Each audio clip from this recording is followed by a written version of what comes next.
Hello, everyone, and welcome to the 19th episode of Faith, Tech, and Space. I'm your host, Rich A. from WindowsObserver.com.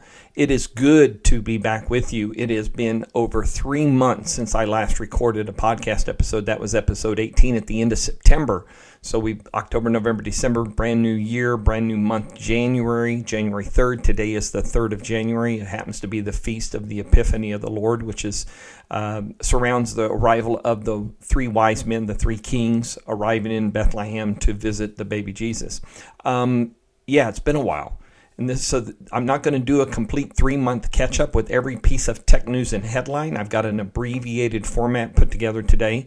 It's been a challenge. Believe me, I have wanted to be present and doing things like this podcast, but between schedule of classes and work and other things like that, it just hasn't happened. So it is what it has been. I can't change that or anything like that. I can just move forward. So I'm using the new year as an opportunity to kind of close the loop, catch up. It kind of lets you guys know where I'm at from a formation standpoint in my journey in the permanent diaconate formation, but also to catch up a little bit on some tech news. And like I said, I'm not regurgitating every headline for the last 3 months. So it's good to be back behind the microphone, recording this podcast for you, and we will catch up on a few things along the way. So I will open up and say, in the 3 months since my last podcast, episode 18, I had just received the right of candidacy the week before. So around the 19th, if I remember right, it's the 18th or 19th of September, we were present at a Mass with the bishop who accepted us as candidates for holy orders, for the permanent diaconate, for ordination as a permanent diaconate. So that was our first official kind of public acknowledgement of the journey we're on, and we shifted from being that first year kind of looking at things and journeying along the way as potential candidates, and then we formally became candidates towards holy orders. And so that has started us on our second year of class out of 3. So the entire process here in the Diocese of St. Augustine, Florida, is a 6-year program. It's 3 years of what's called the Ministry Formation Program, and then there are 3 years of the formal formation program around the permanent diaconate. And so we are halfway through our second year now. We just passed over that halfway point back in December, and I'll catch you up on all the stuff where we stand as far as classes and goes. Now, earlier in December, we were instituted as lectors. Lectors are the people who read at the Mass. They read the non-gospel readings. They will often do if there's not a deacon present, they will often do the prayers of the faithful, the intercession, what we call the intercessions.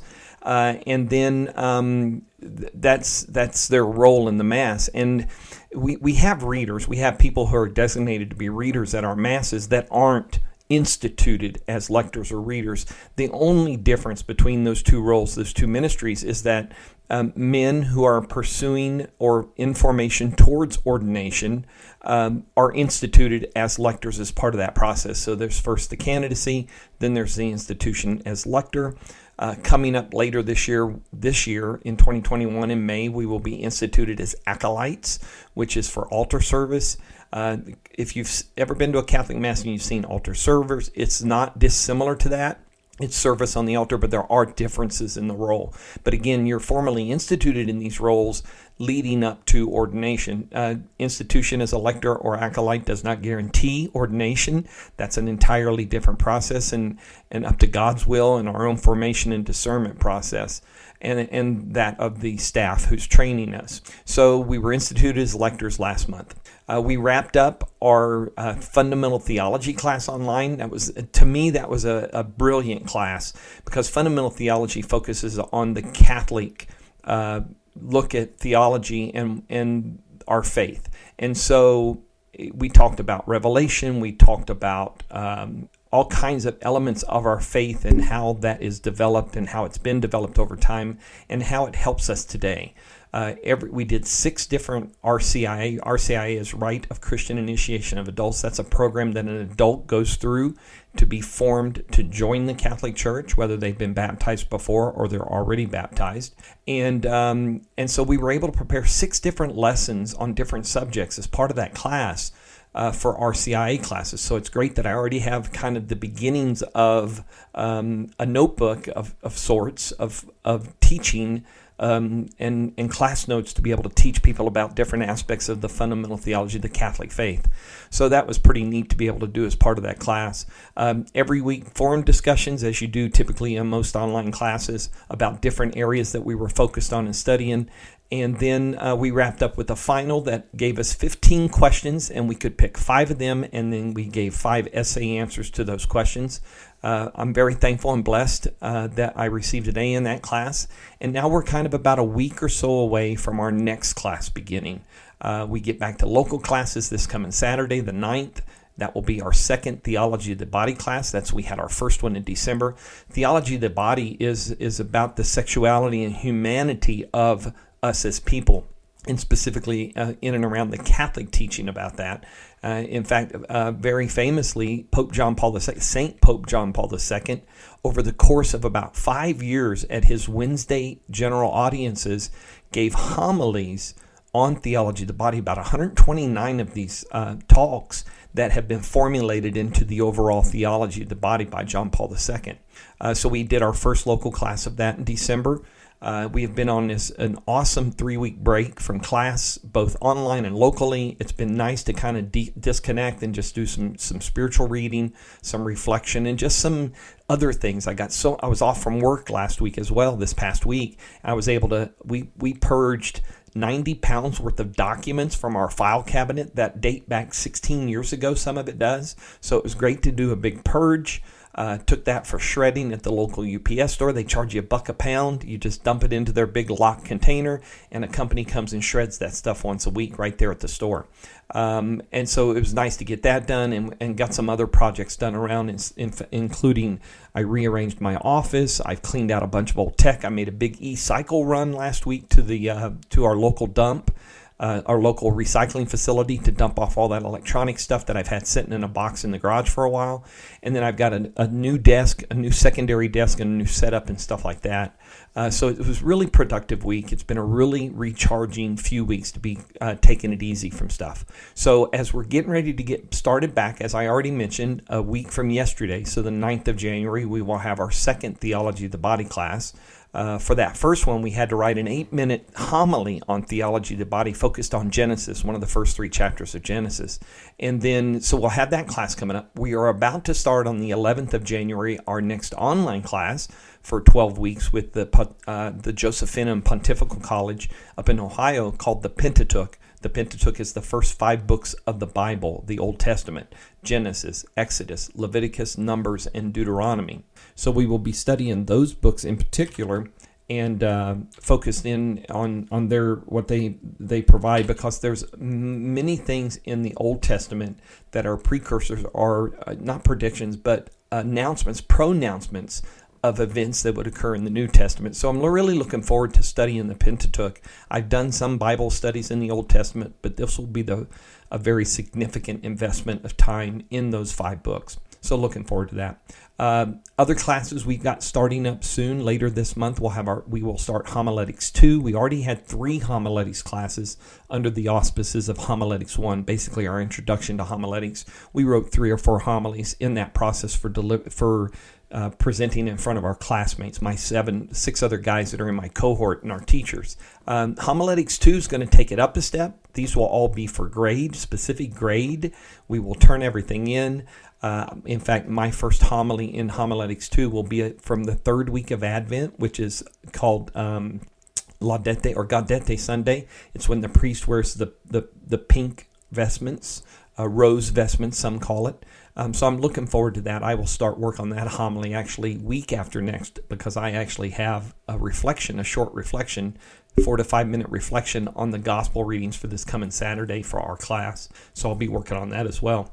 The other class I'm really excited about this year in formation is going to be liturgy classes. So we're going to have a series of liturgy classes where we're going to learn about the deacon's role at the Mass, and about the Mass overall, and the liturgy and the liturgical aspects of the Mass.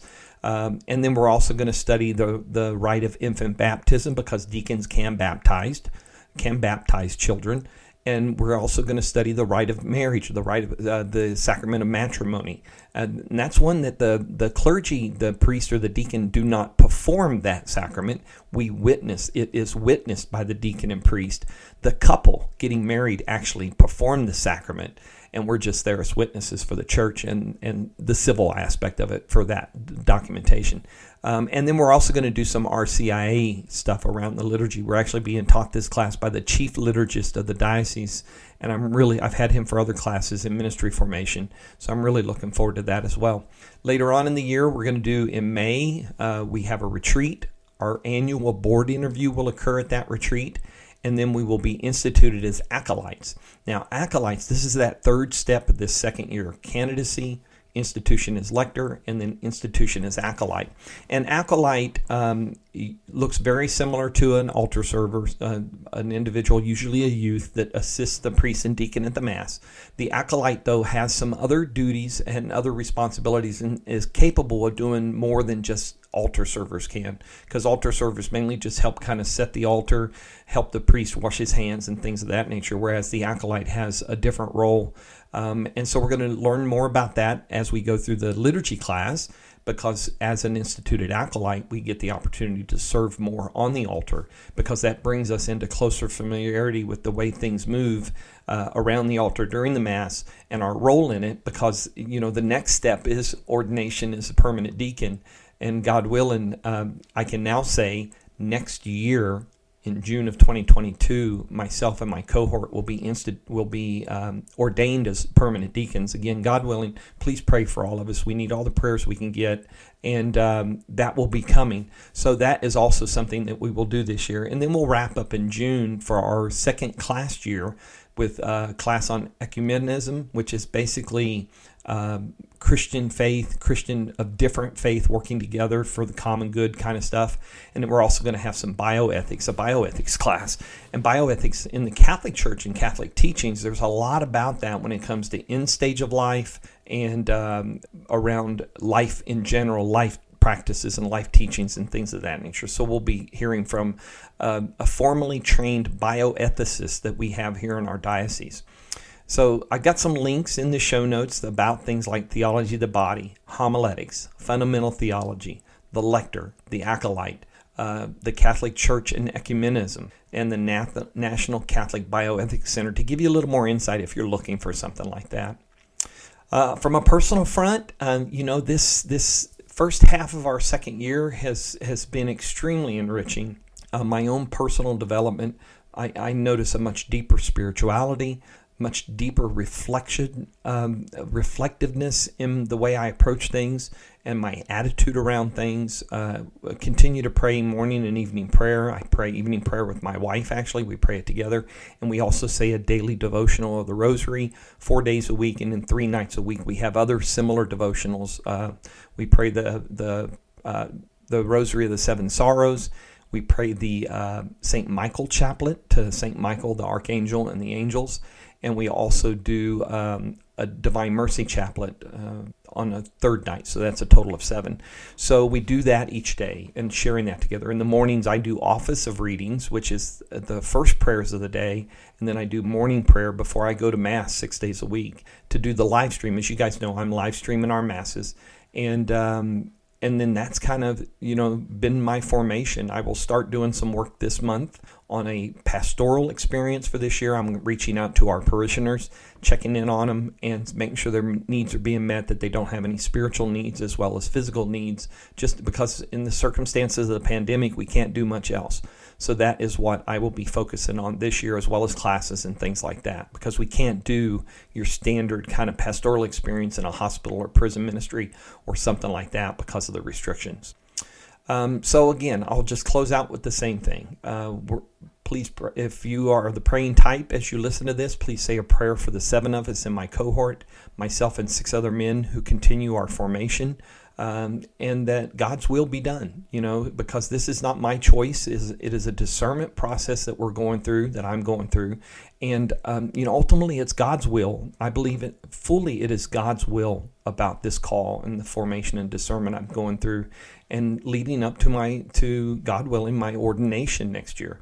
So your prayers for that entire journey are very, very much appreciated. Okay, we'll jump into a little bit of tech here, and I decided what I would do to talk tech is focus on Windows Insiders and Edge Insiders first, like I had been in the previous podcast. So I went through and I kind of caught up to where we are, because I'm not going to cover 3 months worth of stuff right here, right now in the podcast. That just kind of redundant and unnecessary. But just as a reminder, 3 channels that are currently active in the Windows Insider program. You have the developer channel, dev channel, which is on build 20279.1. That's out of the Iron branch, what we call the FE release branch. That we expect the first build of that to pop out to be the pre-release branch beginning sometime this month. The beta channel is on build 19042.685, and the release preview channel is also on 19042.685. Those two have been mirroring each other for the last few months since the release of the 20H2 update. So since October, mid to late October, those two have pretty much mirrored each other. Those are the monthly cumulative updates that get put into it and then are tested and then released to general production. And in fact, right now, the production release of Windows 10 version 20H2 is on build 19042.685. So those two channels and production are all the same. Now, I started something new back in September. I think I might have talked about this first one. I may not have. I may not have done my first one. Let me click on this link and let it remind me of, oh no, so it was kind of the same day. So I started something in September, and that's a monthly look back at the previous month of Windows Insider channel updates. So it's a review of all the builds in dev channel, all the builds in beta channel, all the stuff in release preview channel, and talk a little bit about what features we've seen, the updates, the fixes, things like that, but also a little bit of my own insight and experience into what should be coming next, what should be the next thing to see. So I've got 4 of those now. I've got September, October, November, and December all posted. So that if you're looking for a catch up, those posts right there will be great ways to kind of go back and look at where we've been. And I'm going to continue to do these each month because I think it's a great way to kind of snapshot everything. There's links in these posts to the actual build blog posts from Microsoft, from the Windows Insider team, so you can quickly go look at them and find out other information about them like that. So I'm going to continue to do that because I think that's a great way to kind of follow the Insider channel updates and what's going on there. And of course, if anything significant changes with Insider stuff, I'm going to post about it to windowsobserver.com separately. But I have links to all of those notes, all of those blog posts in the show notes for this podcast today. All right, so Edge Insider-wise, so where we stand, let me get this. Insiders, where we stand right now is kind of static, right? We haven't had any new updates for a couple weeks from Dev Channel, Beta Channel, or Release Preview Channel. We should expect sometime this month, in the next, I'd say probably a couple weeks from now, we should see a new Dev Channel release. That should push us into pre-release, which that then becomes basically Windows 10 V Next, version Next. And then Beta Channel should take over as the next release. So the next release we're expecting is version 21H1. That's the first release for the first half of this year, 2021. And don't forget, the version numbers are now the code names. So 21H1, 20H2, 21H1. So Beta Channel should soon get a build that is for the upcoming Windows 10 version 21H1 release.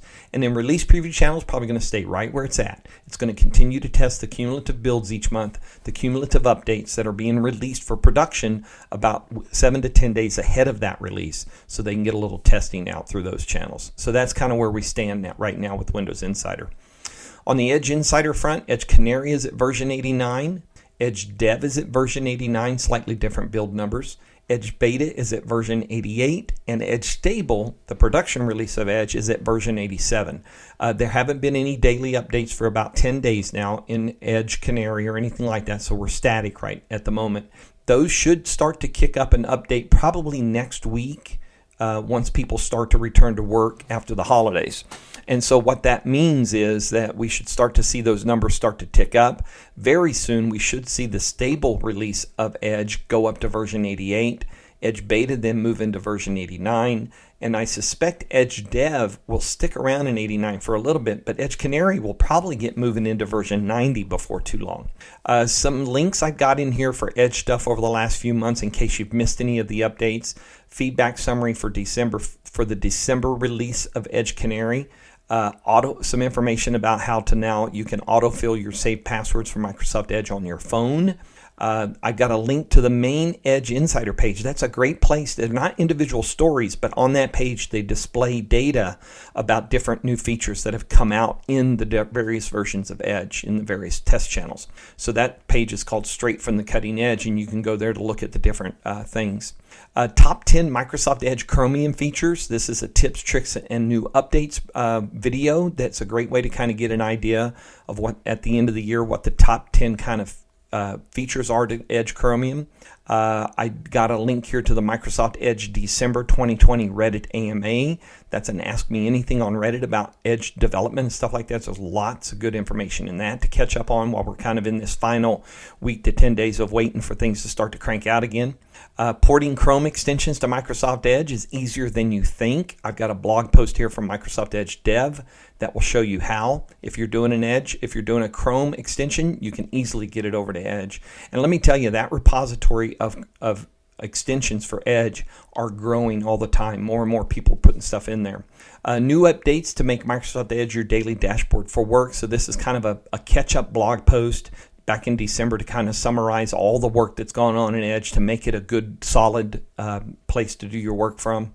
Improving notifications and badging in Microsoft Edge. Now, if you use a PWA, for instance, that's in Edge, there is now workers in there, service workers, that will update your icons on your taskbar and in the system tray and in the alerts and messaging that will get that information in front of you that there's updates to be known about. So that's a pretty cool update. They did a really good blog post about how Microsoft Edge and other applications manage memory. This is one of the things that Edge has touted for a while, better memory management. And in fact, one of the things that they added over the last few months is sleeping tabs. So this is your tab goes to sleep. You can adjust the timing on this, and it saves those resources and gives them back to the system until you need the tab again. And then it spins it up pretty quick without much notice at all that it was sleeping. So they're very handy to have.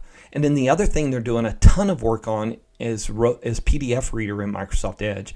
And I've got a link to the roadmap here. They've done a tremendous amount of work on this, and it really is starting to catch up with what was in Legacy Edge for PDF reading before it started to move out of the way for the new Edge.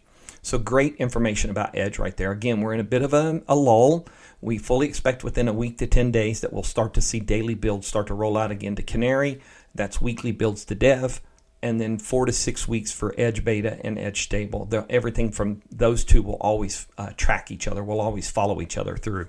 All right, so we've got that stuff going on. In tech, I got a link here to EdBot, a beautiful post about at the end of the year and the end of support deadline, there's still a ton of people using Windows 7. And so read this for some insight on what you should be doing about that.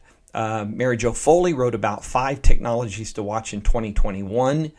Some of those that she is tracking on and she is keeping an eye on include things like, come on, ZDNet, you can do it. You can load. Come on, there you go. All right. What is some of the stuff? Meta OS is for mobile. So we're talking about that. It was called Taos, Meta OS, single mobile platform, consistent services, kind of like a Windows OS, but does a different layers and tiers and stuff like that. Universal Search. They've been working a lot on search. We've heard a lot about search at different Microsoft events, but Universal Search continues to be a big focus. It's a big part of the Microsoft Graph API. Things like Project Cortex is the background of this and the work that's going on in there. The Intelligent Edge is more than just IoT, so they're talking about ruggedized PCs like Azure Stack Edge Pro and Pro R. Those are edge devices that help people be more mobile with their data services. Cloud PC, which is a desktop virtualization as a flat rate kind of service. Could this be the future? This is not Windows Virtual Desktop. Cloud PC is a flat rate subscription service that will not be consumption priced. You'll pay for it and you'll have it. So Cloud PC means you can do things in the cloud on a thin client with Windows, Office, maybe other software. It could make its debut alongside of Windows 10X, which is something we're expecting to see this year. Maybe very soon, maybe around 21H1, we start to see test builds of Windows 10X. And again, that is Mary Jo's fifth thing is Windows 10X, right? That we're looking that this could be the year that we finally see Windows 10X is the OS that's running on Surface Duo that's wrong. Surface Duo is running a version of Android. Windows 10X was going to be on the larger version of Surface, which did not ship. So it probably related to the OS.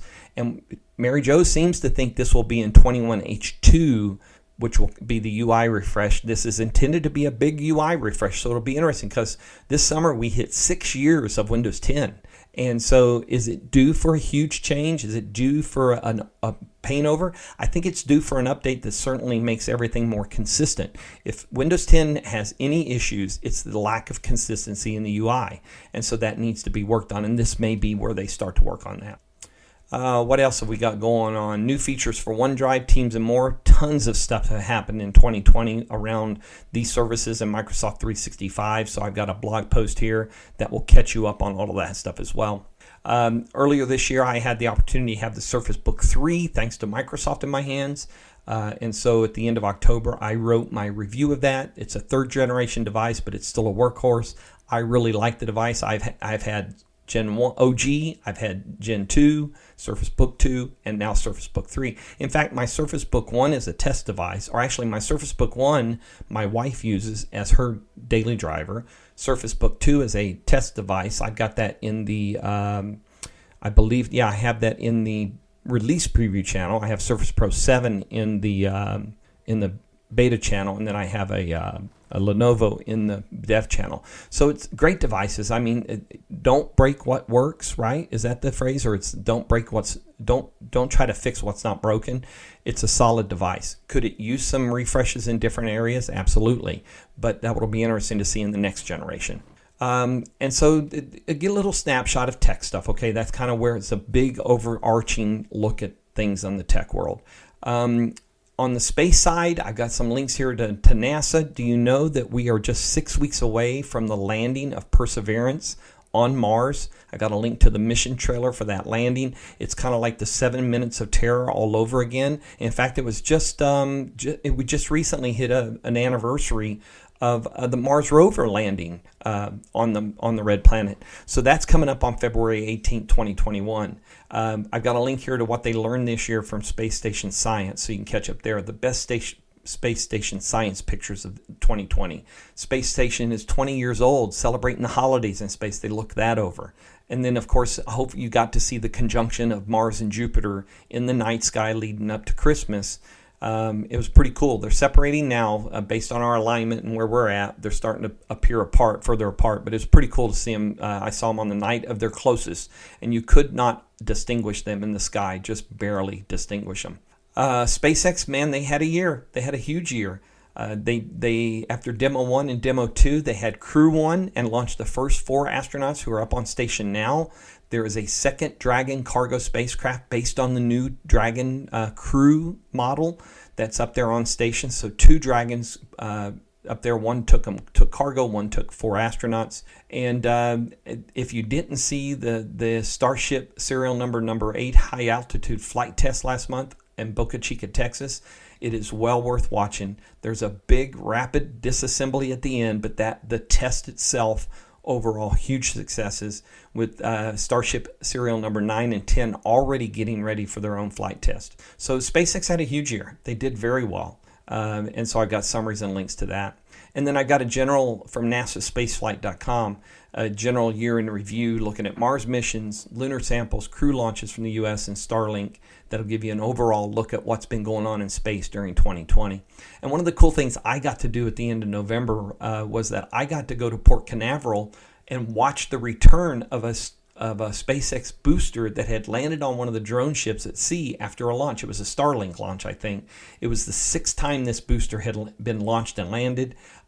It was the coolest thing to be down on Cocoa Beach, watching it approach off the horizon, watching it come into the channel there from several different places, and then getting to go down by the space across the inlet to the SpaceX's dock area where they dock at and lift these things off the ship and get to see it really up close. I shared a ton of pictures on my Twitter page on WinOBS at WinOBS on Twitter, so you can go back and catch those in my media folder.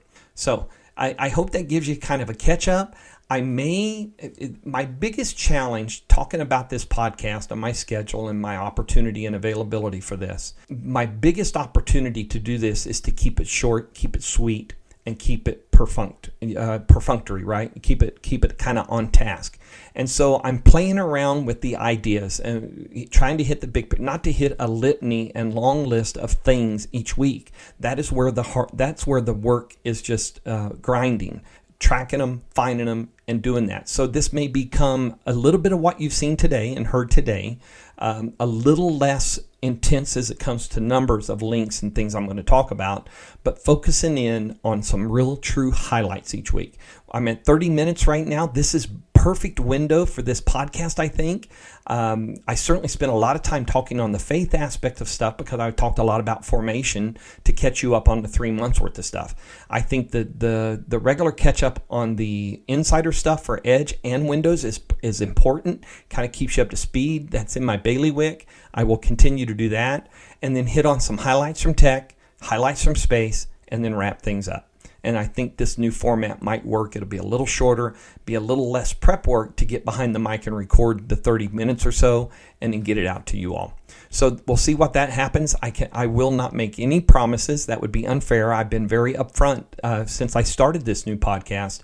That would very much be driven by my schedule and my work and things like that. But I love doing it. I absolutely enjoy being behind the microphone and sharing this with you guys, with all of you. And I've had people ask about the next episode and where's it coming. So the plan, again, I'm not going to make any commitments. I'm just going to commit to try this new format, this more compact and succinct format, to see if that won't help me get the episodes out on a more regular basis in and around everything else that is happening. So as always, let me close with a couple things. First, be kind to each other. Wear a mask. I know the vaccine is rolling out. I hope you take that vaccine. If I was to be asked today, will you come down in the next hour and get the vaccine? I would be there in a heartbeat. And I hope you do the same. The vaccine is an important step in all of us being safer. But until then, be kind. Wear a mask. And blessings. Thank you so much for your prayers and people who reach out to me on social media, and just your continued support, your prayers, your encouragement continue to be a source of strength for me. And it is a blessing to be able to be in a position to do such a thing. And so until next time, stay safe out there, take care of each other, and we will see you on the next episode of Faith, Tech, and Space.